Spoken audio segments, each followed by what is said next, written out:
एजेरेट YouTube channel में स्वागत है आपका मेरे। आज हम बात करेंगे फ्रोजन शोल्डर, जिसको एडेसिव कैप्सुलिटिस भी कहते हैं। ये क्यों होता है, क्या होता है और इसकी रेमेडी क्या है, ये हम बाद में बताएंगे। जो चंद एक्सरसाइज है इसके लिए वो, लेकिन पहले हम ये जान ले कि ये जो एडिसिव कैप्सुलिटिस है ये होता क्या है। ये फ्रोजन शोल्डर या स्टिफनेस जो आ जाती है शोल्डर में, कैसे आती है, क्यों आती है। इसके लिए ये जो हमारा आर्म्स और शोल्डर को जोड़ने वाला जो जॉइंट है, इसमें जब शोल्डर के कैप्सूल इसके जॉइंट को पूरी तरह से सराउंड कर लेते हैं, इसको घेर लेते हैं, उसमें सूजन आ जाती है, इन्फ्लेमेशन हो जाती है। तो उसकी वजह से ये एडिसिव कैप्सुलिटिस होता है। लगभग 40 से 60 वर्ष की उम्र में ज्यादातर होता है, लेकिन ये होने को हो रहा है आजकल। जो लोगों का रहन सहन खान पान है उसकी वजह भी हो सकता है। और ये मोस्टली देखा जाए तो मेल्स में ज्यादा होता है, पुरुषों में इसकी तादाद ज्यादा होती है। तो इसके लिए हम जो एक्सरसाइज करेंगे वो मैं आपको बताऊंगा कि ये फ्रोजन शोल्डर के लिए क्या क्या एक्सरसाइज, क्या क्या इसके फायदेमंद रहती है, कैसे करनी है। तो लेकिन उससे पहले मैं आपसे एक हम्बल रिक्वेस्ट करूंगा कि आप मेरे यूट्यूब चैनल को सब्सक्राइब और लाइक ज़रूर कीजिएगा। और अब इसके अलावा मैं ये भी कहूँगा कि आपकी जो मेडिसिन है वो आप कंटिन्यू रखिए। प्लस आप एक्सरसाइज के बगैर ये जो फ्रोजन शोल्डर है ठीक नहीं होगा। तो उसके लिए हम चंद एक्सरसाइज बताएंगे आपको, और ये आपको इस फ्रोजन शोल्डर जो प्रॉब्लम है उसमें हेल्पफुल हो।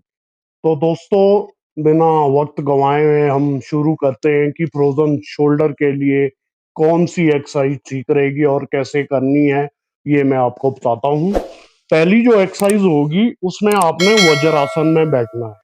वज्रासन में पोस्चर आपका बिल्कुल सीधा, और सीधा आपने अपने बाजू को फैला लेना है शोल्डर लेवल में, आर्म्स को ले जाके, और सीधा धीरे धीरे जितना आप सह सके, क्योंकि मैं जानता हूं कि फ्रोजन शोल्डर में तकलीफ बहुत होती है।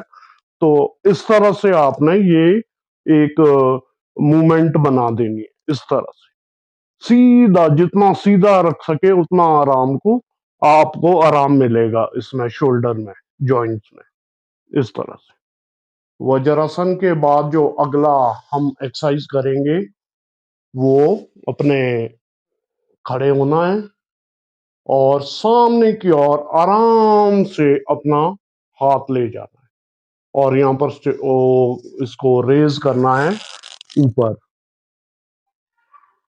फिर नीचे। ये मूवमेंट आपने कम से कम 8 से 10 बार करने की कोशिश करना है ये।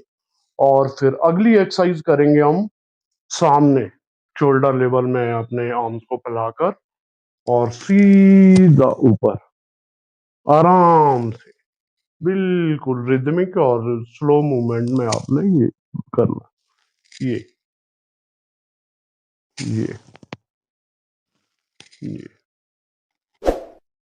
ये करने के बाद 6 7 8 बार, जितनी बार आप कर सके इसको मैक्सिमम बार करके, फिर अगली एक्सरसाइज होगी शोल्डर, जिस शोल्डर में आपको स्टिफनेस है उस शोल्डर की वो करके, यहाँ से कोहनियों से दूसरे उससे सपोर्ट करके इसको आपने ऊपर ले जाना है। इसको स्ट्रेच करना है, स्ट्रेच करके इसको ऐसे ही रखना है जितना आप स्ट्रेच कर सके। कि प्रॉब्लम क्या है, प्रॉब्लम जो सूजन आ जाती है आपके जॉइंट्स में, जो मैंने बताया है कि जो कैप्सूल्स है शोल्डर के, वो इसके चारों तरफ जॉइंट्स को घेर लेते हैं और उसमें सूजन आ जाती है। तो सूजन को कम करने के लिए ये एक्सरसाइज, फिर आपने दूसरी तरफ इस तरह से ऊपर पूरा करना। फिर जो अगली एक्सरसाइज करेंगे हम वो होगी इस तरह से अपने पीछे ले जाके हाथ को दोनों उंगलियों में बांधकर इसको ऊपर उठाना है जितना उठा सके। नीचे और ऊपर जी। और इसके बाद अगली एक्सरसाइज के लिए आपने दीवार का सहारा ले, दीवार का सहारा लेकर साइड इस तरह से खड़े होकर साइड से इसको अपने हाथ को पूरी तरह से दीवार में प्रेस करना और आस्ते आस्ते इसको ऊपर से नीचे की ओर ला, और फिर ऊपर इस पर आपका जो जोर आपने दीवार को प्रेस करने की कोशिश करना है जितना जोर हो सके, और इस तरह से वापस नीचे और इस तरह से ऊपर। आपका जो शोल्डर है वो काफी रिलैक्स फील, ये साइड से था, और फिर आपने सामने से इस तरह से, इस तरह से पूरा इसको प्रेस करना है, और फिर नीचे फिर ऊपर आराम से करना है। पहले एक एक हाथ से, फिर दोनों हाथों से इस तरह।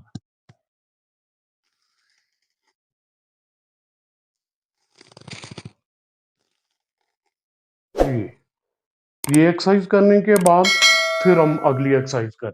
अगली एक्सरसाइज के लिए हमें जरूरत पड़ेगी एक टॉवल की, या कोई भी कपड़ा आप ले सकते हैं।